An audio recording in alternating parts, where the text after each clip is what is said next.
গৰাখহনীয়া বানৰ কবলত ওৰাং ৰাষ্ট্ৰীয় উদ্যান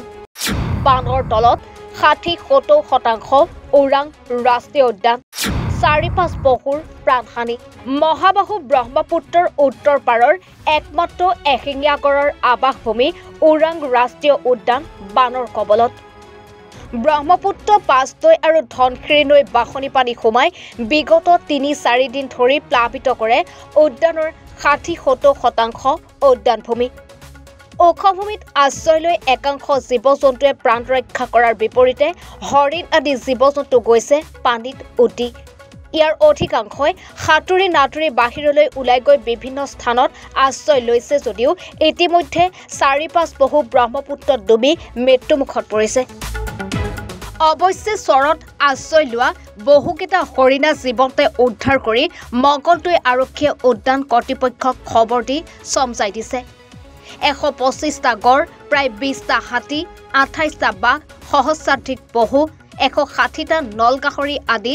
আপুৰুগীয়া বন্যপ্ৰাণীৰ বিচৰণ ভূমি এই উদ্যানখনৰ সুৰক্ষাত ব্ৰতী বনকৰ্মীসকলৰ আশ্ৰয় আৰু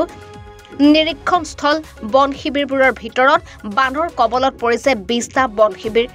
ইপিনে উদ্যানৰ দক্ষিণে ব্ৰহ্মপুত্ৰৰ তীব্ৰবেগী সোঁতে অব্যাহত ৰাখিছে ভয়ংকৰ গৰাখহনীয়া উদ্যানৰ ভিতৰত পানীৰ সোঁতে ছিঙি ছিন্ন বিচ্ছিন্ন কৰিছে বহুতো পাথপথ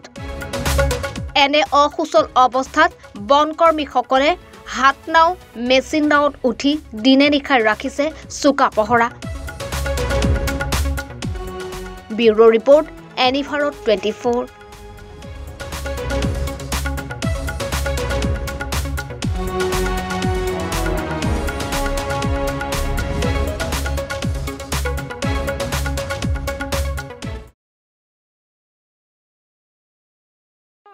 ৰব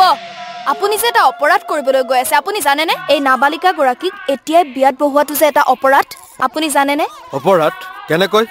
মোৰ ছোৱালী মোৰ কথা তুমি যিয়েই নোকোৱা ভূঞা ১৮ বছৰৰ তলৰ যিকোনো কন্যা সন্তানৰ বিয়া দিলেই আইনগতভাৱে এক দণ্ডনীয় অপৰাধ বিয়া দিয়াজন যিমান দায়ী বিয়া পতাজনো সমানে দায়ী এতিয়া তাই পঢ়া শুনা কৰাৰ বয়স খেলা ধূলা কৰাৰ বয়স তাই খেলিবলৈ দিয়ক পঢ়িবলৈ দিয়ক আৰু চাব এদিন আপুনি তাইক লৈ গৌৰৱ অনুভৱ কৰিব পাৰিব এতিয়াই তাইক সংসাৰৰ বোজা দি তাইৰ ভৱিষ্যত জীৱনটো অন্ধকাৰ কৰাৰ অধিকাৰ তোমাৰ জানো আছে মোৰ ভুল হৈ গ'ল মাজনী মোক ক্ষমা কৰিবা